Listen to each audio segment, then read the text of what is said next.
ఈ గుర్తించడం అనేది ఆహ్, మనము మనలో ఏదన్నా భయం ఉంటే ముందు దాన్ని గుర్తించాలి. చాలా సార్లు మనం ఆ భయం ఉన్నప్పుడు మనము నాకేం భయం లేదు. నేను బానే ఉన్నాను. ఈ భయము పోతుంది.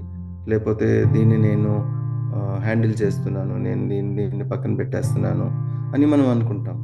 కానీ మొట్టమొదట మనం చేయాల్సిందేంటంటే దీన్ని మన వల్నరబిలిటీని మనము యాక్సెప్ట్ చేయటం అని అంటాము.